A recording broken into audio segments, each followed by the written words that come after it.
e faz ela gerar dinheiro, porque inovação é isso, ela tem que agregar valor para a empresa, ou para a pessoa, para o negócio, ela tem que facilitar a vida das pessoas, né? Tem que agregar alguma coisa.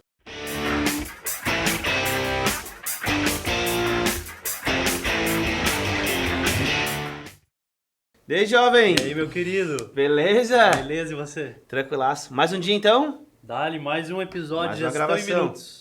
Vai virar um case esse produto, hein? Vai. E hoje o convidado top, né, cara? Pô, tem um convidado hoje? Baita convidado.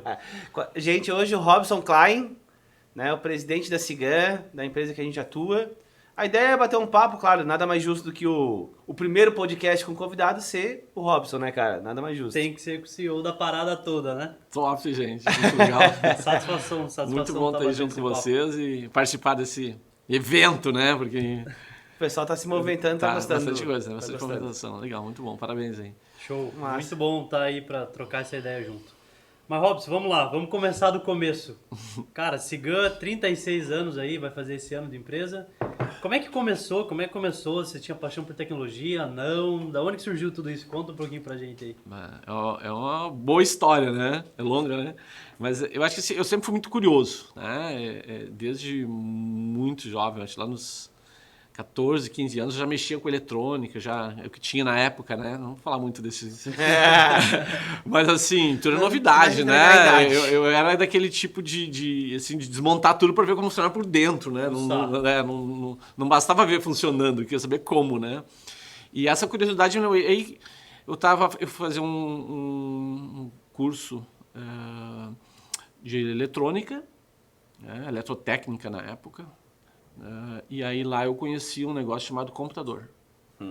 E eu disse, gostei desse negócio aí, isso aí dá pra fazer bastante coisa. Vai dar bom. Vai dar bom. Claro, é um computadorzinho básico, tinha 2K de memória, quer dizer, nada hoje, né? Sim. Não cabe um e-mail dentro, né? E aí eu comecei a entender, e aí eu queria ver por dentro, começar a mexer, fazer expansão, melhorar, e essa coisa de querer ampliar, eu disse, cara, mas hardware é mais complicado, software eu posso ir mais longe. Né? E eu percebi que o poder realmente daquele negócio estava no software. E aí comecei a fazer joguinho para cá, um programinha aqui. E aí, na época isso era uma novidade, as empresas nem tinham computador, que dirá software e tal. E aí comecei a apresentar aquilo, as pessoas começaram, vem cá, isso aí não dá para fazer um controlezinho aqui financeiro? Dá. E assim começou, né? E um financeiro de cá, um faturamento de lá, um estoque aqui, uma folha de pagamento lá, e começou a evoluir. Eu conheci, na verdade, esse curso eu fiz junto já com o Rogério, que é meu sócio até hoje, a gente se conheceu lá, nessa escola técnica. E ali nós começamos, né? Já tinha um computador, e eu conheci com ele esse computador, então, e a gente começou a desenvolver e evoluir. O Rogério sempre foi mais o cara de tecnologia, de programação mesmo, meter a mão no código, né? Eu trazia as ideias, temos que fazer, né? Vamos lá, né? E até hoje, né? Ele sempre, a gente, enfim, tem uma relação aí de mais de 40 anos. E até hoje eu sempre falo assim, né, que eu fico trazendo muita ideia, né? Sempre pensando muito na frente para poder fazer a coisa e ele correndo atrás aí para fazer as coisas acontecer. Ainda bem que tem um time, né? Eu acho que assim funciona bem. Mas começou ali, né? Eu acho que essa curiosidade de querer ver coisas novas. E aí chegou um momento que a gente descobriu, bom, a gente sabe fazer software, mas não entende muito gestão. Fomos atrás de buscar uma consultoria que entendesse de gestão e tecnologia. Hoje é uma coisa normal, na época não era, né? Inclusive foi difícil de encontrar alguém que tivesse know-how em tecnologia e em gestão para a gente ter uma consultoria de negócio. Na verdade, vocês é que estavam aliando a gestão com a tecnologia, porque não tinha muito disso. Né? Eu costumo dizer, na época eu tinha que visitar um cliente, daí convencer ele a comprar um computador. Aí quando ele comprava o computador, eu disse, cara, agora sim. O cara eu vou te vender ele mexer no computador primeiro, né? Para poder vender o software, que era o nosso negócio. Para que o computador funciona, né? Mas o louco, tu comentou que a paixão começou na parte de infra. Começou na parte de eletrônica, de elétrica, né? né? Eletrônica. O que tinha de eletrônica, né? Tinha uma máquina, um relógio, tinha que desmontar, tinha que entender como funcionava. Acho que essa questão da minha vibe de inovação até hoje tem muito a ver com isso, a curiosidade, né? De querer entender como é que as coisas funcionam. Eu comento isso justamente porque é engraçado que tu não é o primeiro que me fala isso em relação a como é que entrou no mundo da tecnologia. Eu fui muito similar, desde pequeno, montava e desmontava, gostava de ver as placas e depois queria montar de novo e tal. Frustrador. E como é comum, né, a gente vai... O dia a dia, talvez agora para as novas gerações já é um pouquinho mais diferente, que já nascem com isso aqui na mão, né? Mas como era comum a gente ver placas e querer mexer placas e de lá levar para tecnologia, né? Eu acho que esse era o... Foi ali onde tu se entendeu que esse era o caminho. O meu brinquedo favorito na infância era... Hoje chama de Lego, mas na época era o Ehrenghaus. Tinha um motorzinho, tinha uma pilha e tal, fazia os negócios funcionar. Sim. Eu criei um carrinho de controle remoto na época. Remoto, entre aspas, porque ele tinha fio, mas Sim. funcionava à distância. Enfim, era a tecnologia que estava disponível naquele momento. Mas assim, essa curiosidade de querer fazer, eu acho que isso que fez... Realmente eu querer depois investir em desenvolver um produto de mais qualidade, de poder entregar mais solução, de não se contentar só em entregar um software, mas entregar eficiência. Ou seja, essa evolução aí foi nesse caminho. E no transcorrer aí, claro, né, eu adorava matemática desde todo sempre. Depois, então, eu fui estudar física, né, porque o meu negócio era ciências física e biológica. A física ela acaba sendo mais prática que a matemática, né? Que a matemática tu vai na soma... Exatamente, era a aplicação da matemática. Da matemática, aí parece que elucida mais, né? Sim, tu conseguia colocar em prática, né? Era uma forma, pelo menos, de colocar em prática todo aquele conhecimento. E aí, durante o curso de física, eu comecei a ver que realmente computação é um negócio que estava bombando e começava a usar o computador lá também. E aí começou as demandas a aumentar. E durante o curso eu acabei montando a empresa, né? Para fazer software de gestão, né? Porque era a demanda que vinha, né? Os clientes...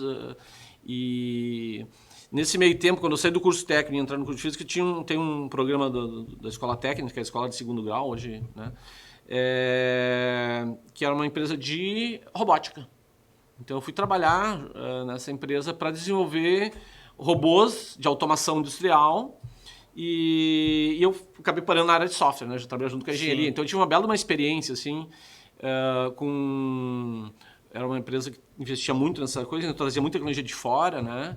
E trazer profissionais também, fazer muito intercâmbio cultural, trazer muitas pessoas de fora. Começou a respirar sobre essa questão da tecnologia lá dentro do próprio curso. Exatamente, né? Um estágio, né, que acabou durando 2 anos.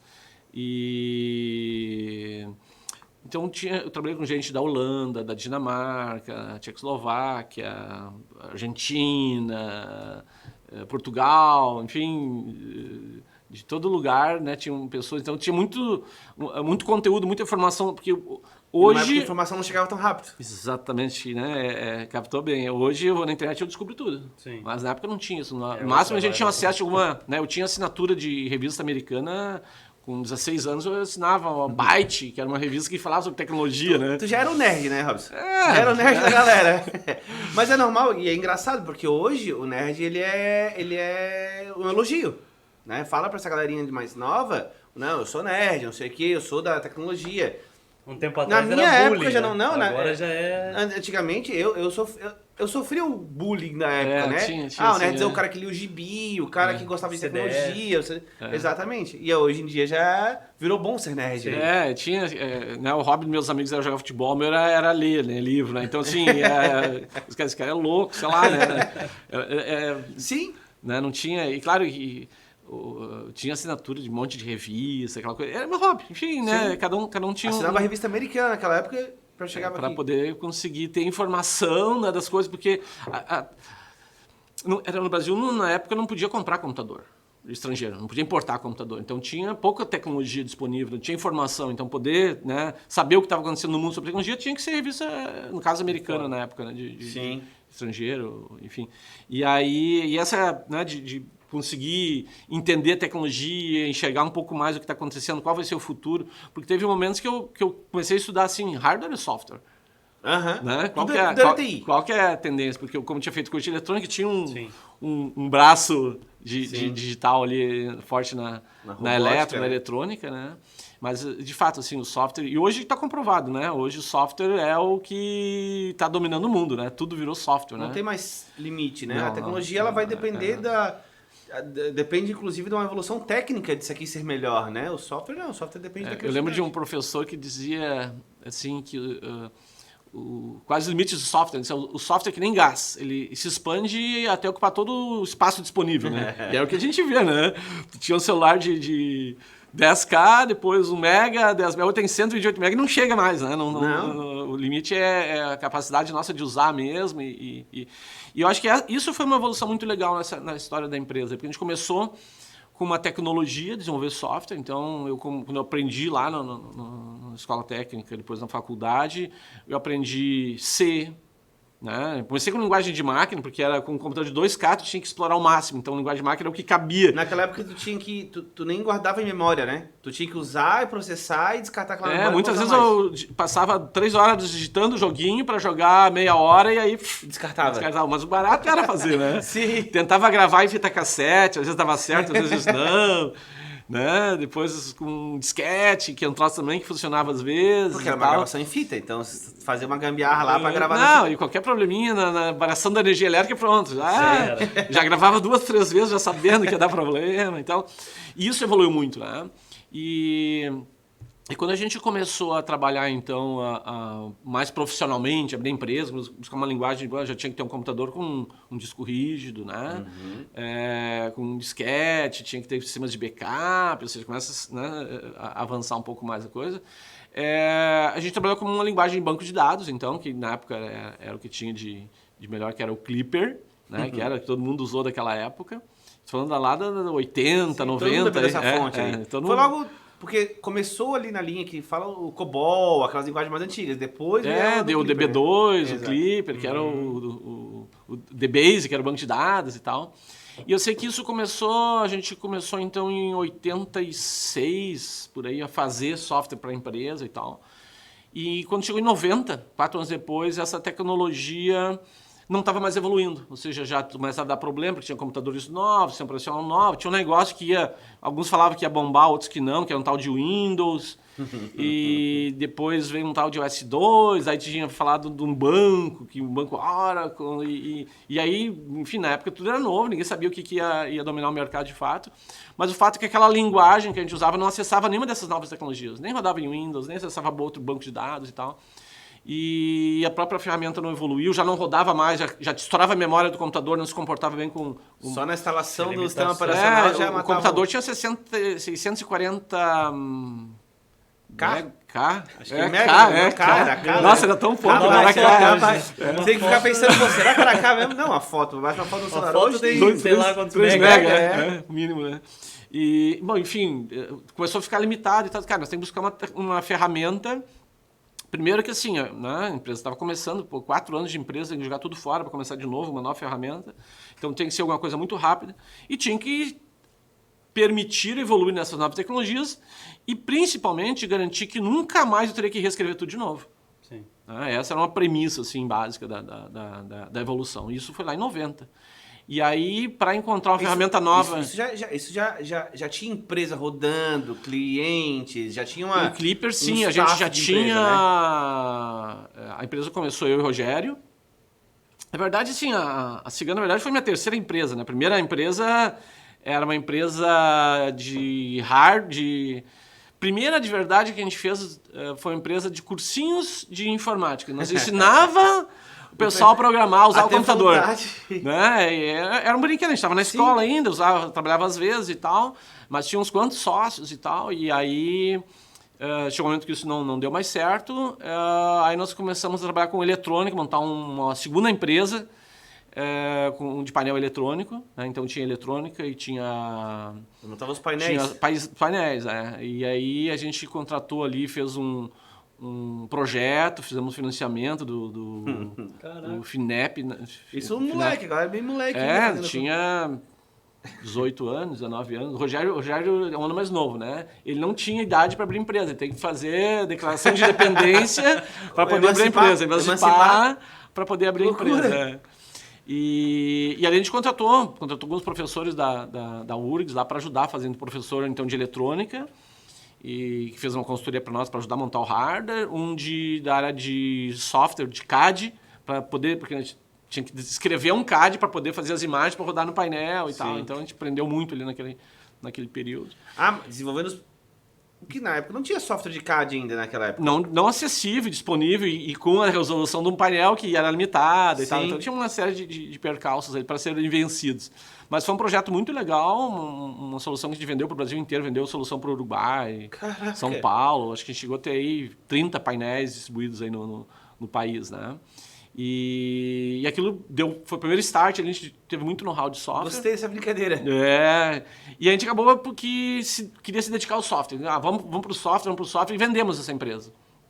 Acabamos vendendo essa empresa e continuamos dando apoio para a empresa continuar desenvolvendo o software, dando manutenção no software por uns anos ainda, até que a empresa ficou independente. E aí dedicamos todos os nossos esforços para desenvolver o software de gestão mesmo, né? Que já estava andando em paralelo nesse momento e tal. Caramba. Cara, esse é o futuro, né? 18 anos estava na terceira empresa. Exato, isso quer dizer agora. Mas essa relação da gestão ela veio por causa dessas empresas que montavam os painéis de automação. Mais ou menos como é que você entende? Pô, gostei aqui dessa parte de gerir empresa, tipo de. Ou por causa de vocês, fizeram dentro de casa, o que aconteceu? Tipo, é esse mercado. Tinha uma paixão por tecnologia ali, né? Perfeito. Primeiro. Né? Então, assim, o primeiro cursinho de programação, que era em Basic ainda, porque era o que os computadores rodavam na época, foi uma coisa assim do tipo, todo mundo queria fazer, ninguém dava curso, nós sabemos, todo mundo pergunta como é, vamos dar curso. Né? Então, ali conseguiu gerar algum capital para montar o segundo negócio. E aí nós tínhamos uma formação da área de eletrônica e aí nós tínhamos desenvolvido uma solução e a ideia de painel, né, de montar um painel publicitário foi a oportunidade que se teve. Tinha um projetinho que acendia umas luzinhas e aí foi o evoluindo. amigo do amigo, Cara, o isso aqui. Aí tinha um sócio investidor, né, que era da área de consultoria, acho que era da Price. Ele disse, cara, esse negócio aí pode bombar. Tô vendo isso aqui no exterior, tem esses painel e tal. Eu tive em Las Vegas, lá tem lâmpada pra todo lado, aqui no Brasil não tem. Vamos fazer uma Las Vegas aqui. E aí começamos a montar e construímos os painéis e tal. Mas aí a gente, igual fazendo painel, né, igual ficou direcionado no software, né? Então começamos fazia muito de eletrônica, obviamente, mas a integração com essas ferramentas foi... E a experiência ali foi porque a gente tinha que extrair o máximo que tinha do recurso disponível, né? A capacidade era limitada. Além de resolver o problema, tinha que driblar os problemas da tecnologia para resolver da falta de tecnologia, exatamente. Exatamente. Era limitada em tudo, a capacidade de memória limitada, a capacidade de processamento limitada, tinha que conseguir explorar ao máximo. Então, e isso trouxe muito know-how para depois poder conseguir buscar eficiência. Então, essa questão de olhar que os negócios precisavam de muita eficiência também, de ter que aproveitar ao máximo os recursos disponíveis e ter muita eficiência com esse uso, veio muito dessa isso. É uma construção, né, que veio dali. E aí, quando a gente descobriu que tinha que mudar de tecnologia, então, né, do software, a gente começou a buscar. Qual é a tecnologia que vai conseguir nos permitir navegar no futuro, né, usando a tecnologia do futuro, porque hoje a gente sabe que a tecnologia avança muito rápido. Isso não era assim há 40 anos atrás, não era tão evidente, e não avançava tão rápido porque tudo era muito difícil, era muito caro. Até a década de 90 era proibido importar computador no Brasil. Imagina, um troço descabido, né? Quer dizer, o Brasil tinha que ser ultrapassado, tinha que ser coisas, né? Ou produzir internamente alguma coisa defasada. Não ter outras tecnologias, então houve um gap muito grande ali. Quando isso foi superado, deslanchou, né? E as coisas começaram a acontecer. E aí, para buscar novas tecnologias, como é que faz? A internet não existia um buscador, não existia, né? Mal começava a existir um negócio chamado e-mail, que parece que dava pra mandar... Não dá para dar um Google eletrônico, um correio eletrônico de um lado para o outro, a gente usava as BBS, usava um monte de meios de comunicação, mas era precário, porque a primeira vez que eu consegui, fiz um e-mail, eu vou mandar para quem agora? Não tem nenhum amigo que tem e-mail, né? Então Ô mãe, fiz aqui um negócio aqui, tá, mas posso me conversar pelo computador, tá, mas vai falar com quem? Ninguém tem computador. Cara, uns desafios que não faz sentido hoje, né? Meu Deus, na época devia ser. Mas tem uma entrevista antiga na época do Bill Gates ainda, que o cara fala, tá, mas o que o computador serve? Tu pode ouvir música, tá, mas tu tem rádio. Tá, pra que o que mais? Tu pode ver foto, tu pode ver imagem, tá, mas tem a foto. Tudo tu tinha, mas era tudo num lugar só, né? Até deve ser pego muito essa parte desse movimento de nascendo o computador pessoal, né? Porque o computador ele começou muito na parte da estrutura, os bancos. Quando as pessoas começaram a ter o seu primeiro computador dentro de casa, Poder né? ter acesso ao computador, né? Exato, Sim. exato. Porque, pensa bem, eu estava fazendo um curso técnico e na escola não tinha computador, né? Então, assim, nós tínhamos o computador e nós levamos para a sala de aula, todo mundo assim, que é isso? Né? Isso é uma calculadora avançada, né? Sim. E aí começavam a mostrar os negócios, aí teve um professor de física que foi o cara que nos abraçou, tipo assim, ele deixava a gente usar o computador para fazer os cálculos, fazer os exercícios, e aí foi meu gosto por física, eu e o Rogério, né? Sim. Mas, cara, e aí aquele professor acabou influenciando a gente para fazer física, né? Sim. Porque era o professor que levou, o curso era eletrotécnica, não existia de eletrônica na época ainda. E esse a gente conseguia apresentar, então nós viramos estrelinhas, porque, né? É os nerdzinhos Cara, ali, tem computador, meu Deus. computador, né? E hoje não se chamaria aquilo de computador, né? As calculadoras hoje são muito mais poderosas Sim, que era aquele computador sim, na época. sim. Mas enfim, rodava o programa, Mas tinha uma aqui tinha tela, uma ligava. mini inteligência que tu conseguia dar um comando A, mandava processar um cálculo e entregava uma A gente ligava, imagina, era uma caixinha assim, quadradinho, com um tecladinho de membrana, ligava na televisão para chegar a imagem, né? E gravava o resultado num gravador de música, né? Sim, fita cassete, de que era o que fita. tinha.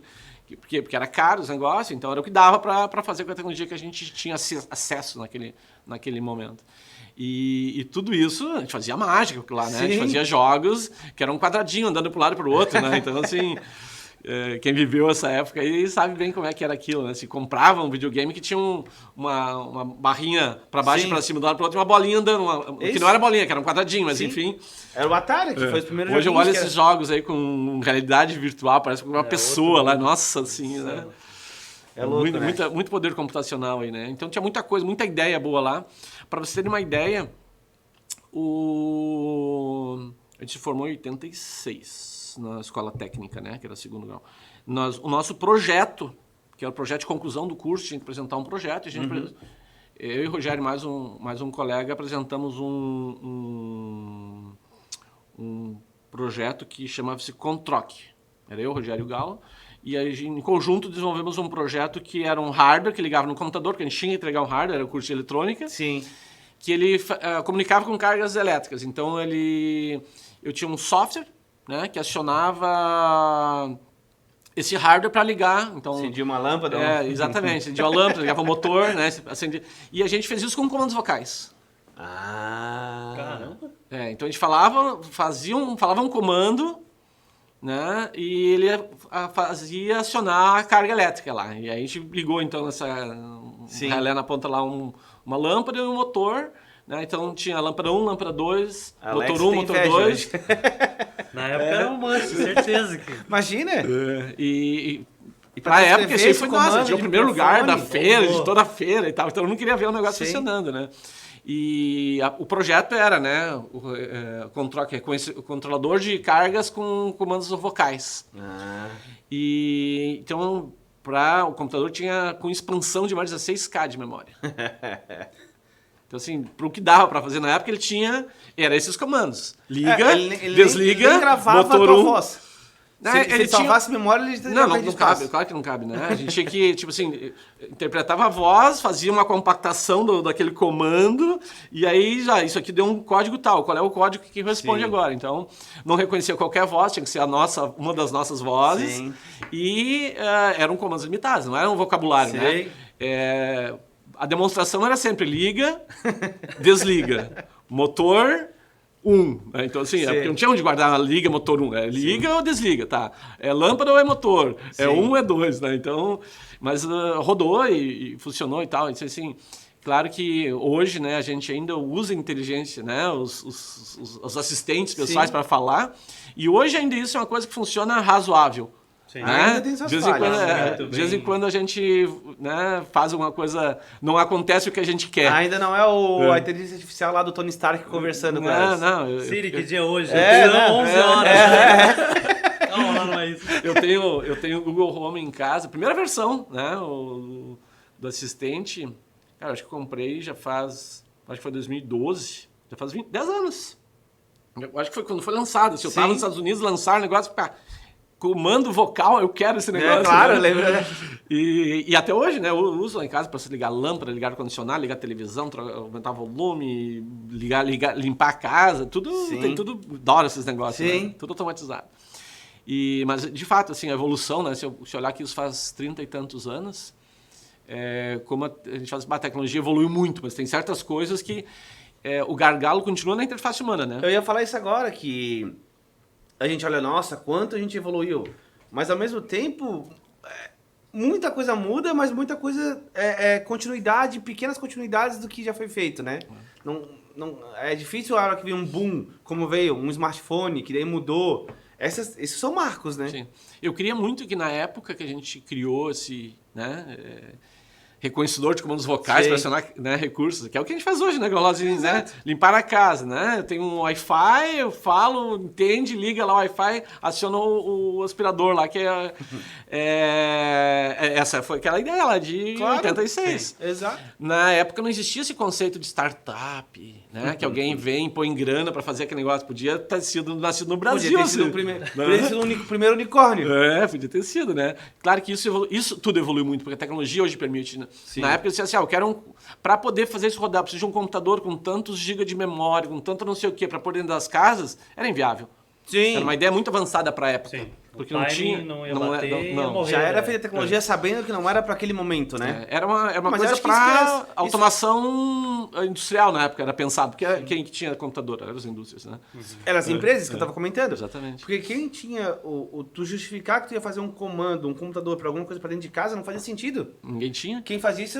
E quando eram as empresas, não eram nem as empresas dentro dos escritórios. Eram as empresas dentro das indústrias, dentro da manutenção, os mainframes antigos, né? Não tinha um sistema de gestão interno, era máquina de escrever. Sim, exatamente. Né? Eu lembro que o primeiro sistema assim, que a gente fez, né, nessa época de formação lá, eu quero um quantos a pagar. Daí terminava de fazer o quantos a pagar, mas eu quero agora um quantos a receber. Por que tu não falou? Bem assim mesmo. Terminava o quantos a pagar, agora eu quero o faturamento. Daí tem que fazer outro. Não, mas peraí, agora os dois têm que conversar, né? E aí tem umas coisas que hoje faz sentido, mas que na época não fazia sentido. Não, mas peraí, mas como é que vai conversar se quem faz faturar, quando você pagar é uma pessoa, quem faz quando você é outra pessoa, e quem faz faturamento é outra, não dá pra conversar. Não tinha rede. Sim. Não tinha rede. Não tinha rede pra os computadores não eram interligados. Foi anos depois que veio os sistemas para conectar os computadores. Quer dizer, então assim, estar integrado, nossa, era uma evolução. Hoje não faz sentido falar isso. Sim. Né? E eu fico às vezes imaginando, né, fico pensando assim, o que a gente tem hoje, que hoje não faz sentido, mas que daqui a alguns anos vai fazer sentido. A gente tem que estar preparado para isso, né? Olhar essa coisa assim, essa vivência, né? Eu gosto muito de fazer essa... Legal esse disruptivo, né? Disruptivo, pensar sim, fora da caixa. Como é que ia pensar... Mas como tu não pensou em sistema integrado? Não existia rede. Como que ia pensar integrado? Sim. Não fazia sentido para época. Sim. Mas, aí que entra a questão da inovação, que a gente ainda era um assunto lá atrás, e parece que cada ano que passa, a necessidade, a sede por inovação ela aumenta. Muito, muito. Cada ano que passa, parece que a gente não... É ao contrário, né? Antigamente parecia, a gente tinha menos tecnologia, tinha menos soluções e não tinha uma necessidade tão grande de inovar quanto a gente tem hoje em dia. E vai aumentar cada vez mais, essa é a sensação que eu tenho. Sabe que nos assuntos que eu gosto muito, assim, e até essa semana estava fazendo uma reflexão, né? A gente falou de fazer bate-papo, assim, comecei a dar uma revisada nos meus últimos livros, assim, né? Que eu li, puxa vida, os últimos livros todos têm a ver com o comportamento humano. Né? E eu era de fato muito nerd, né? Até terminar a faculdade ali, eu era muito nerd. Né? Queria saber de matemática, de física, computação e tal. Né? Outros assuntos, nem sabia o que era futebol direito. Né? Sabe aquele que sempre era o último a ser escolhido para jogar futebol? Né? Eu só era o último porque o professor exigia que tu não fosse escolhido. Né? Senão... Faz parte desse time também, mas é por habilidade negativa. Todo mundo fica brigando, não, fica contigo, não, fica comigo. Ela é o contrário. Ímpar, vai ganhar a última. Mas aí, enfim, meu gosto era outro. Enfim, né? E aí depois chegou um momento que eu pensei assim, puxa, mas para fazer um time, para fazer uma empresa, precisa ter gente. E aí eu comecei a entrar nessa questão de entender as pessoas, né? E aí eu fui fazer um pós-graduação em holística. Né? Quer dizer, não tinha nada, foi o extremo oposto assim, da coisa de tecnologia, para justamente poder criar essa... Pensar fora da caixa. Pensar fora da caixa, olhar, entender como é que as pessoas pensam, como é que as pessoas funcionam, porque a holística, ela é tentar ter a visão do todo. Né? Então, não é não ver o mundo matemático e também não só o mundo emoção, né? É juntar as duas coisas, né? E aí eu acabei me casando com uma psicóloga, e isso, né? Faz todo dia em terapia. Ajudou bastante nessa evolução aí. E de fato, é um grande desafio, né? Porque a inovação ela é muito isso. O ser humano ele é um ser insaciável. Ele sempre quer mais. Né? A gente nunca está satisfeito, né? A gente define uma meta, quando a gente chega lá, quer dobrar, né? Dobrar. E para que isso possa ser possível, eu preciso trabalhar essa questão de ter coisas novas, né? A gente é curioso, tem essa... Eu costumo dizer que é graças a isso que a gente está evoluindo, né? Se eu pegar a primeira tecnologia que a gente usou, o primeiro software que a gente usou comparar com hoje, não tem nada a ver, né? É outro mundo, é outra realidade, outros produtos. Mas essa experiência toda contribuiu muito para o que a gente tem hoje. Né? E talvez essa vivência de ter nascido ali naquele mundo tão limitado, né? Permitiu a gente criar essa visão de dar o máximo do recurso possível. Porque a gente vê muita tecnologia mal utilizada hoje. Né? O próprio todo mundo tem um celular, né? Se olhar a quantidade de aplicativo que a gente tem, a quantidade de aplicativo que a gente usa... Não né? uso 10% do celular. A maioria do que está ali é por curiosidade, né? Sim, baixei por curiosidade. Não, tem uns que eu nunca vi. Ou tem uns aqui que eu uso, às vezes eu Baixei ainda e olho, ainda olho porque ele dá um consumo por aplicativo, né? Uhum. Tem aplicativo que eu abro uma vez por mês, e Sim. olha lá. Não, eu olhar uns... Acabei estourando a capacidade do celular, né? O que eu tenho aqui? Eu fui olhar os aplicativos. O que é isso? Quem que botou isso aqui, né? Nem lembro de ter baixado isso aqui. Quem que baixou isso aqui? E aí entra na questão de colocar da inovação, né? de ter que fazer a inovação. Ela é um processo de construção contínua e eu costumo dizer que as pessoas elas têm essa necessidade. Né? Elas precisam de algo novo, de algum diferencial. E quando a gente vê hoje as empresas querendo se diferenciar no mercado, ela quer buscar alguma coisa diferente dos outros, né? Porque é ali que está a possibilidade de fazer algo a mais. Né? Mas é difícil se querer e fazer, né? Porque ao mesmo tempo que a gente quer... Todo mundo quer inovar, todo mundo é muito bonito, inovar, fazer diferente. Mas pergunta quem quer arriscar. Quem quer... O barco tá vindo para cá, tô com toda a equipe vindo para cá, não, mas eu tenho que olhar para cá agora. E como é que faz isso? E é difícil conciliar essa questão até no dia a dia. Pô, mas eu tenho que inovar, mas ao mesmo tempo, se eu começar a inovar muito, eu tiro a direção, tiro o foco, tiro o esforço. Ou às vezes eu tô no meio daquela ciranda. Ah, não, cara, não tenho nem tempo para pensar nisso aí, agora eu vou ficar aqui entregando. É difícil quebrar essa parede, né? E ter essa disposição de correr risco, né? É. Às vezes o cara quer inovar, mas não está disposto a correr risco, não tem risco, não tem inovação sem risco. E eu costumo dizer muito que no Brasil a gente vive uma realidade que nunca trabalhei lá fora para dizer que é uma verdade, mas o que eu escuto dizer é que tem muita... um americano gosta de empresa de investir em startup que quebrou 5 vezes. O brasileiro não é isso. O que a gente vê, não... Tá, mas quem é o grande que tu tem aí que já faz o que tu faz? Quem é o cara que já fez isso aí e já deu certo? Ao contrário. Então, ainda tem que inovar numa cultura que não é de inovação, né? Vamos pegar um exemplo que a gente está trabalhando aqui, né? A questão da transformação digital, né? Que por trás disso, ela é um primeiro passo para aceitar a inovação, né? Sim. E se criou toda uma metodologia para fazer a transformação digital para que as coisas acontecessem nas empresas. Né? Que as pessoas primeiro se engajarem naquilo. Porque quando eu vou inovar, e aí é um conceito que a gente trabalha há muitos anos, assim, existe uma diferença grande entre invenção e inovação. Né? A gente costumava dizer assim, e física tinha muito disso, né? De inventar, né? Inventar coisas, né? Inventar é quando transforma dinheiro em ideia. Né? Faz pesquisa e cria uma ideia. Inovação é quando transforma ideia em dinheiro. Né? Tu inverte a roda. Sim. Ou seja, é pegar alguma coisa, uma ideia que faz sentido e faz ela gerar dinheiro. Porque inovação é isso. Ela tem que agregar valor para a empresa, ou para a pessoa, para o negócio. Ela tem que facilitar a vida das pessoas. Né? Tem que agregar alguma coisa. E isso implica em mudança. E o ser humano, ele é resistente à mudança. Total. Ele tem uma resistência à mudança. E a questão do erro, do medo, né? do errar, né? Inovação é isso. Se eu estou fazendo algo que é novo, eu vou errar. É a primeira vez. Quem nasceu e saiu caminhando, né? Caiu um tombo, começou a gatinhar, caiu mais um tombo. Ou seja, faz parte do processo para mim acertar uma coisa nova, tentativa e erro. Porque se eu estou fazendo algo com base no manual, não é novo. Sim. Sim. Se eu tô só executando aquilo que já foi feito. Exatamente. Então é um desafio. Então a gente tem que ter a mente aberta para isso, tem que ter recursos para isso, tem que ter disponibilidade. Mas o principal mudança para inovar é a cultura. Porque tu pode ter o Não é dinheiro, tecnologia, tu pode ter o tempo, não é? tu pode ter as pessoas, mas culturalmente aquilo tem que estar enraizado, né? Aquilo tem que ser uma... A palavra que o pessoal gosta, uma mudança de mindset, mas tem que ser algo que tu tá... Tem que deixar de ser um paradigma, né? Eu lembro que quando eu apresentei na Feira de Ciências lá O comando de comando voz. de voz, né? Alexa, a Siri... o pessoal olhava assim, para que serve isso? Exatamente. Disse, gente, para ligar uma máquina falando, mas não dá para apertar um botão só? Exatamente. Até Toda uma cultura, todo um negócio, senão não vai. E é um negócio que, se tu for olhar, a pessoa que falou isso não tira a razão. Ela não tá errada. Mas e como é que tu mostra que isso que tu tá trazendo é algo que não é para agora, que é algo diferente, que no futuro todo mundo tá acostumado a fazer um comando e vai achar até ruim.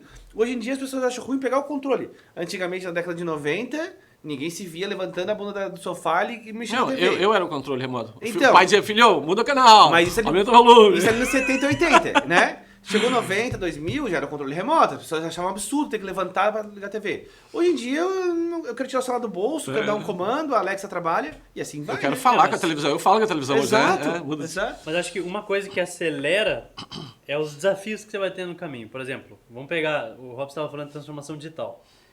Ainda tem muita resistência sobre isso, tem gente que ainda não sabe o que é transformação digital, mas tem desafios que nem a pandemia foi um baita desafio que acelerou um monte de digitalização das empresas. Agora a questão de crise de mão de obra. Tudo isso vai puxando, acho que esses desafios puxa o cara, ele se vê obrigado a evoluir, necessidade, senão, né? cara, vai ficar para trás. Mas teoricamente, quando tem a necessidade, já não é mais inovação, já é necessidade. A inovação, ela parte de uma premissa que, tipo, ainda não é aquilo que é o necessário, o que é o comum. Ele é obrigado a se adequar, né? Ele é obrigado. Ele é obrigado.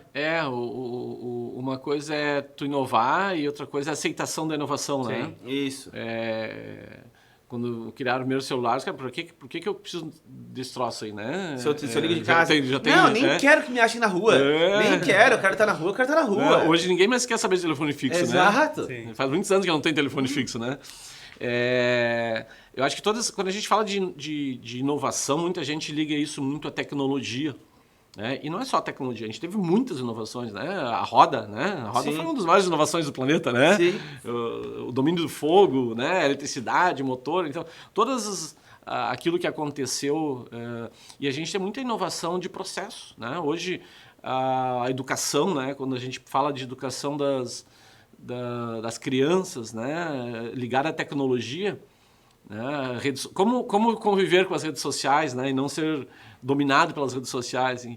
E tudo isso muda a forma de ver. Então, eu acho que o uso da tecnologia hoje talvez seja um assunto que está mais superado, especialmente para as gerações mais novas, né? Está mais natural para elas. Já né? nasce com isso, né? Agora eu preciso de um aplicativo que faz aquilo, que já está começando a surgir demandas, né? Quando a gente... O grande desafio hoje é conseguir enxergar, né, do ponto de vista de negócio, de solução, qual é a necessidade futura, não a necessidade atual. Né? Acho que a necessidade atual está dada. Né? A gente hoje tem mais inovação do que a gente consegue usar. Sim. Né? Tem muito recurso novo. E tem espaço para muita inovação ainda que a gente nem sabe que vai precisar. A gente tem as mudanças aí que para mim a inteligência artificial a gente não usa ainda hoje. Ela tem tudo para acontecer. Ainda. Né? É muito pouco utilizado perto do potencial embutido que tem ali, né?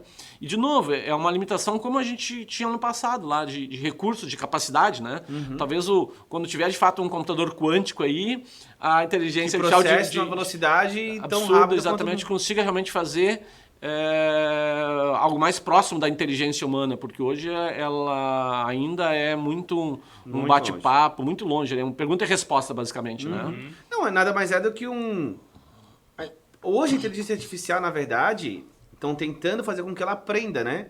mas hoje ela basicamente ela executa aquilo que ela foi ensinada. O que é a programação desde sempre, só que ao invés de ser escrita, ela tá falando e ela tá talvez aprendendo um pouco ali, se houve uma repetição dessa pergunta, então tem uma lógica por trás que vai incluir aquilo ali, aquela resposta. Mas é tudo muito programado ainda, não é nada que está realmente aprendendo. A inteligência artificial é que tem que estar aprendendo com aquilo ali, né? Como a gente é a nossa inteligência, ninguém nasce sabendo.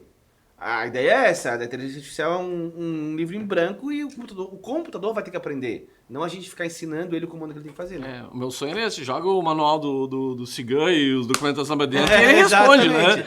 Mas não, tem que ensinar pergunta e resposta, uma por uma, é insano ainda, né? Claro que é. Então essa evolução vai acontecer, eu não tenho dúvida, e talvez o nosso gap por software hoje, que existe no mundo, né? Gap por capacidade, recursos para desenvolver software, né? Que hoje não falta de tudo nesse sentido, né? De programador, analista, engenheiro, arquiteto, blá.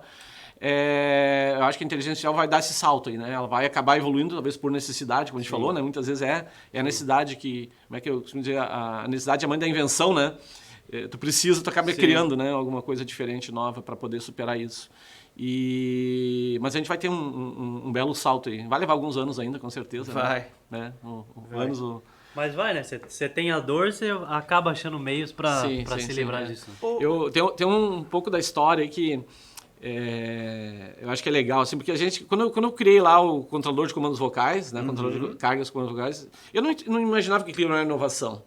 Né? Sim. E hoje a gente está falando de 30 e tantos anos e agora a maior parte da população já sabe que existe isso, que ainda está evoluindo, que vai ter que melhorar muito para funcionar bem, mas tá aí. Né? Na nossa história, quando a gente estava dentro da SIGA falando do programando em Clipper, a gente veio mudar de tecnologia, né? Começamos a buscar uma tecnologia que fosse mais eficiente, que fosse mais rápida, que garantisse evolução futura, não precisasse reescrever. E aquilo parecia uma utopia. Não, isso não existe. Não, tem que existir, não é possível que não tenha nada assim. Você procurar, aí ia para uma feira, ia para outra feira, olhava uma revista, falava com um especialista, falava com outro e tal. E aí descobri uma empresa que estava desenvolvendo uma solução assim, e aí agendei um treinamento, né, com a empresa, fui para São Paulo fazer o curso naquela ferramenta e tal, e era legalzinho a ferramenta, mas tinha um monte de restrição e tal. E aí lá eu conheci outras pessoas que estavam atrás disso também, e aí, cara, vi falar que lá na FenaSoft vai ter umas empresas assim, tá agendado, né, vamos para lá, né? Sim. Que hoje é assim, né? Para pegar um voo e ir para São Paulo, né? Era tão simples. Era um mês antes. Um mês antes. Mas a importância desculpa só interromper, mas a importância de ter a veia técnica, mas também ter uma veia, tipo, de gestão comercial junto, né? Porque senão não sai do lugar. De né? olhar para o futuro e pensar assim, o que eu tenho que escolher hoje não é o que eu preciso hoje, é o que eu vou precisar no futuro. Né? E aí, na época, eu acabei, né, encontrando uma solução lá, que cara, é isso aqui que eu quero. Né? Era uma solução que me garantia atualização tecnológica, né? Ou seja, que garantia que qualquer tecnologia que mudasse no futuro, ela ia suportar, é uma ferramenta de desenvolvimento de software, que ia me garantir que ia avançar. Então, se o computador mudasse, o processador ele ia avançar, se mudasse o banco de dados, ela ia avançar, se mudasse... E que fosse muito rápido de programar, porque esse era o meu desafio. Eu estava perdendo 4 anos de empresa e tinha que reescrever tudo do zero. Sim. E aí eu encontrei uma solução lá que na época chamava-se RAD, né, que é uma ferramenta Magic, o nome do fabricante, e oferecia um produto de RAD, que era Rapid Application Development, desenvolvimento rápido de aplicações. Eu disse, cara, essa ferramenta cumpre todos os critérios que eu quero, menos um que era o preço. Era muito caro. Né? E aí, cara, vamos fazer conta, né, porque esse negócio é muito bom. E aí, faz conta de cá, vamos investir, vamos botar grana, vamos pegar grana, vamos comprar, porque realmente a gente vai, né, pegamos uma cópia de demonstração, vamos testar aqui. Sim. Enfim, né, começamos a trabalhar em um mês, a gente fez um módulo que a gente tinha levado tipo 1 ano e meio para fazer com a ferramenta anterior. Cara, esse negócio é bom mesmo. Vamos em frente. E a gente adotou essa ferramenta. Interessante que pouquíssimas empresas, especialmente no Brasil, adotaram essa ferramenta. Eu ia dizer agora, porque a própria Magic já era um negócio pioneiro nessa questão de codificação rápida e tudo mais, né? O mundo já mal e mal estava começando a codificar, quem dirá codificar nesse formato, né? Isso era 92 que eu conheci, isso entre 92, 94, 94. Acho que em 93 a gente comprou em 94. Sim. Começamos a usar em 94 de fato. E desde lá, né, me surpreendeu assim que alguns países, tipo assim, Japão, 70% das empresas de software house japonesas usavam essa ferramenta. No Brasil, tipo 0,0 alguma Sim. coisa usava, né? Aumentou E- 0,01 quando vocês contrataram. E para nós, assim, sempre foi a gente, né, de alguma maneira, assim, a Cigan era vista assim, puxa vida, a Cigan usa uma tecnologia que ninguém usa. Né? Um negócio que ninguém usa. E para nós não fazia sentido. Várias vezes eu parei para pensar assim, será que eu fiz alguma coisa errada?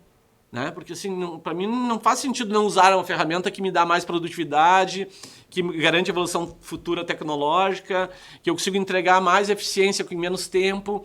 Por que ninguém usa? Né? E aí teve que vir a pandemia, 94, 28 anos 20, depois, né? Pra mudar o Para paradigma. as pessoas entenderem assim, cara, existe um negócio no mercado aí chamado low code que é a salvação do planeta. Quer dizer, teve que faltar mão de obra, tem que faltar capacidade de desenvolvimento, hoje não tem mais programador, para as pessoas olharem para uma ferramenta de alta produtividade. Né?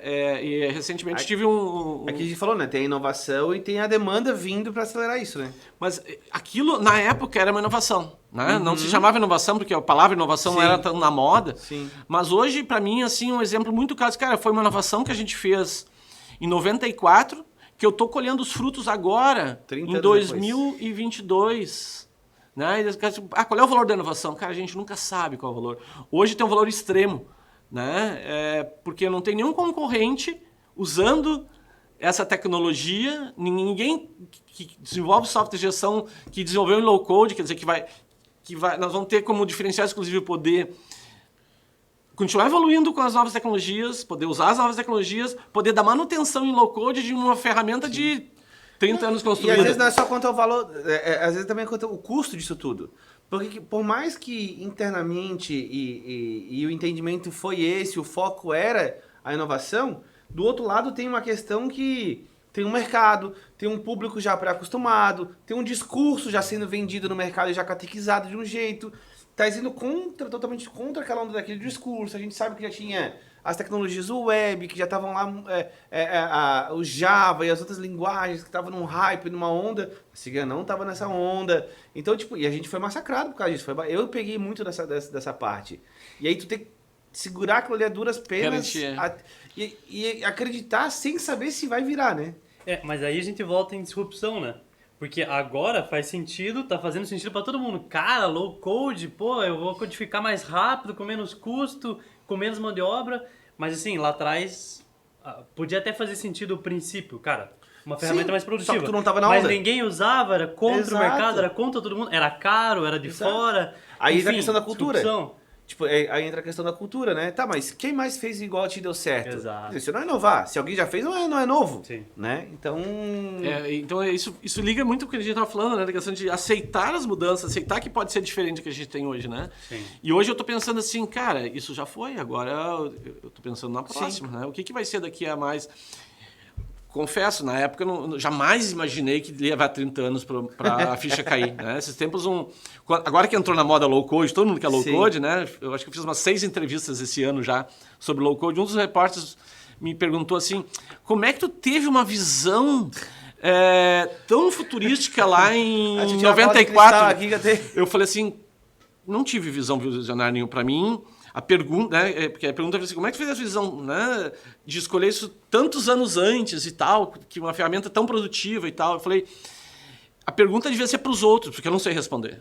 Sim. Por que os outros não usaram a ferramenta mais produtiva? Porque para mim não fazia sentido Tu não acreditava usar. que no ano Era seguinte óbvio. ia virar. Tu Era acreditava óbvio. que já era no Não, ano seguinte. é óbvio. Para mim, assim, não, todo mundo vai usar. É óbvio, isso é mais rápido. Por que não? Sim. E não, levou 30 anos para o mercado amadurecer. Então, tem coisas que tu não explica, não consegue explicar. Por que levou 30 anos para o mercado acordar?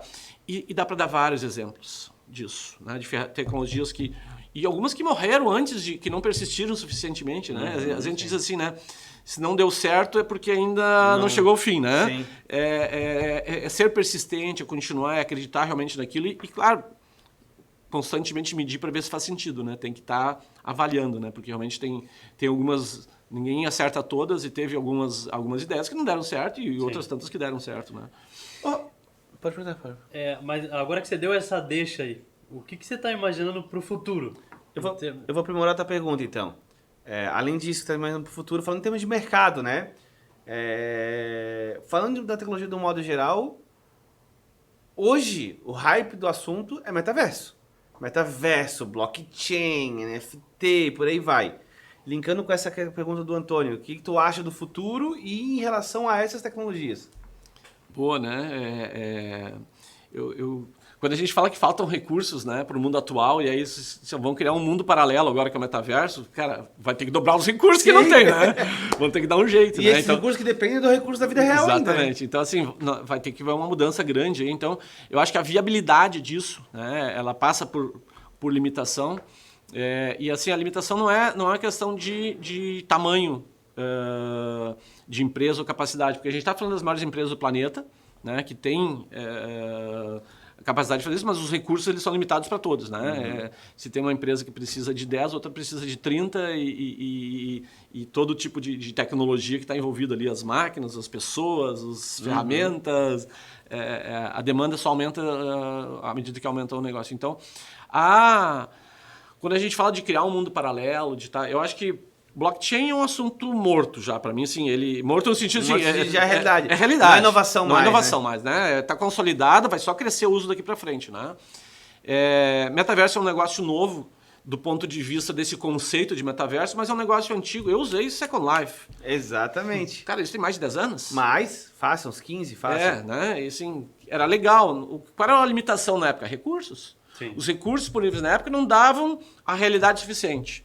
Né? Para fazer a realidade suficiente hoje, vai faltar hardware, vai faltar tecnologia, vai faltar processador, vai faltar mais programador. Sim, que falta hoje. Naquela época era poucos kbytes para Então, aquilo, hoje em dia é poucos giga para isso. Então, por que eu estou explicando isso? Porque assim, eu não acho que metaverso, a resposta metaverso é sim ou não. A resposta é quando. Quando?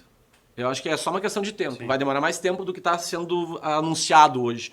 Porque os recursos, tanto de quem desenvolve, quanto para quem usa, porque o barato disso é ter um parrudo de um processador, um óculos virtual de altíssima resolução para te dar uma sensação, né, para não dar tontura, para te dar uma sensação de realidade mesmo. Então, assim, até que tenha uma massa crítica com essa disponibilidade, vai demorar para isso virar realidade. Então, é uma coisa que vai crescer, vai evoluir, que é muito parecido com o reconhecimento de comandos vocais. Cara, eu tô falando de 30 e tantos anos, eu fiz o negócio lá, né? Sim. E hoje ainda mais ou menos. Inteligência artificial de 64, primeiro projeto de inteligência artificial. Né? Até hoje ela ainda está evoluindo. Então, tem muitas dessas tecnologias que em algum momento elas vão avançar muito, né?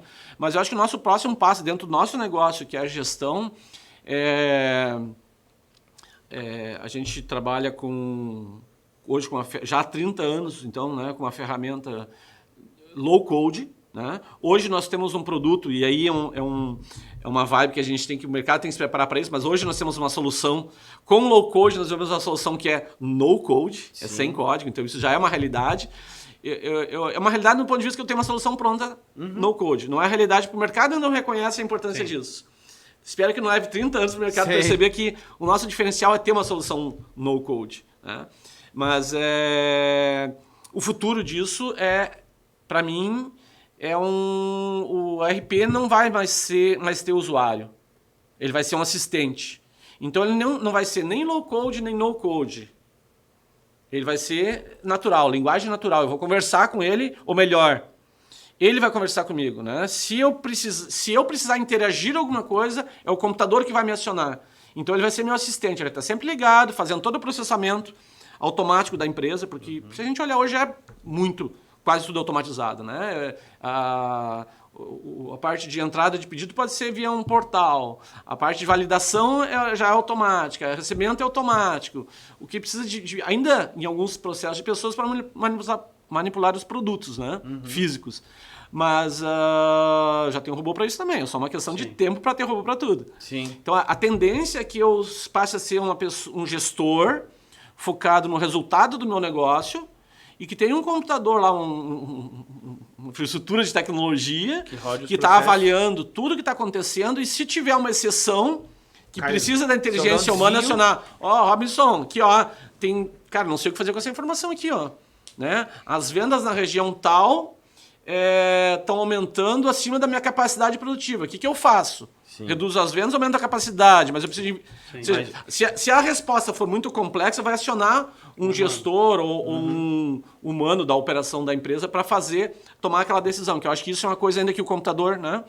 Então, eu acho que essa evolução, ela não é tão longa assim, eu acho que rapidamente a gente vai ter isso em alguns Até anos. por causa da necessidade. Aí volta por causa da A necessidade. competição está aumentando muito, né? A pandemia aumentou muito mais do que a gente previa em menos tempo. E essa mudança vai acontecer rapidamente. Né? O que não vai acontecer, e talvez seja mais fácil dizer, porque o resto tudo vai acontecer, Sim. é assim, o computador inovar, eu acho que é uma coisa que vai demorar um pouco ainda. Né? O computador ter empatia, porque por mais que evolua a inteligência artificial, por mais que o chat... Eu não sinto empatia nenhuma ali. Não. Essa semana eu passei um perrengue com um assistente digital tentando resolver um problema. Aí tu tenta ir pro atendente, tu tenta fugir pra ir pro atendente. Eu homem de tecnologia, fiquei irritado com a tecnologia, mas enfim. Mas né? Era um humano pra conversar aqui. Me dá alguém para falar, por favor. Mas né? isso acaba criando até uma aversão à tecnologia, no caso, sim, né? Sim. Mas eu sei que tem um limite tecnológico ali, e eu sabia que para resolver o que eu tinha, não teria um programador que teria pensado, então eu precisava falar com o humano. Sim. E foi o que aconteceu, eu fui até conseguir falar com o humano para resolver de fato o que eu precisava. Mas era uma situação atípica, a maior parte das soluções eram resolvidas com a tecnologia. Tá? Então, assim, essa evolução, assim, então eu acho que empatia é uma coisa que a máquina vai demorar bastante para ter, né? Claro que os cuidados com o ser humano, né? Que imagina um robô fazendo papel de uma enfermeira com sentimento, não, meu querido, tu vai recuperar, né? Isso faz parte. A inovação, né? E a criação, né? De criar, porque a máquina é muito boa para repetir, para multiplicar e fazer um processo repetitivo. Agora surgiu uma combinação de fatores que nunca ninguém programou, a máquina vai parar e vai pensar assim, cara, alguém me ajuda aqui, né? Talvez a inteligência artificial vai ajudar a traçar parâmetros, mas ela tem seus limites também, porque eu não posso dizer para a inteligência artificial tomar qualquer decisão sobre todas as informações que ela tem, porque a gente tem um desafio muito grande que hoje, né, que no passado não fazia sentido e hoje faz sentido, que assim, a gente pecava por falta de informação. Hoje a gente tem excesso de informação. Demais. E como é que eu sei dessa informação o que é bom e o que é lixo? Eu vou deixar uma inteligência tomar a decisão em cima da informação que eu nem sei se é verdadeira? Sim. Então tá aí um belo desafio para o futuro. Não, e tem coisas que fogem, né? Uma pandemia, por exemplo, se você tem só com dado, você já fugiu Morreu. total. Não, e no dia a dia né? acontecem exceções, né? O ser humano é muito criativo. Mas acho que a vibe disso tudo que você comentou, a gente tá indo para uma linha de hiperautomação, então no operacional vai estar tudo automatizado e o humano vai ser para o cada vez mais estratégico, né? exatamente. Para tomada de decisão. Eu não vou mais... O conceito que a gente tem hoje de usuário, de usar o RP, né? Ele vai mudar. O humano que vai ser usado pela máquina, né? Sim. Sim. É que hoje é muito robô. Hoje Quando a máquina precisar de ajuda, vai acionar o humano, não o humano acionar a máquina para pedir ajuda. Vai inverter essa roda aí, logo. É porque, e aí se for olhar nessa linha, hoje o próprio humano é muito robótico na máquina, porque ele tem que imputar os mesmos dados o tempo todo. Ainda é repetitivo, né? Tudo aquilo que é repetitivo vai virar máquina, não tenha dúvidas disso. Pô, Robson, do caramba. Gostou do papo? Muito Eu massa. sei, legal, sempre é bom. Falou de inovação e tecnologia, eu tô dentro, cara. É a minha paixão, né? A ideia é essa, tá? A ideia era a gente... Nós estamos montando aqui algo diferente, que é pra gente bater papo mesmo, trocar ideia e... Às vezes, numa linha de raciocínio que a gente não fala muito durante o dia a dia, a gente pensa, mas a gente tá no dia a dia aqui trabalhando e tal, então a ideia é bater um papo mais disruptivo mesmo. Ah, legal.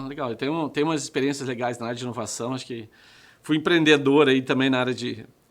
Fazem 8 anos que eu fundei junto com os colegas uma aceleradora de startups, né? Porque justamente entendi que tinha muito potencial no mercado, mas em breve a gente fala sobre isso. Vamos, vai ter mais convites.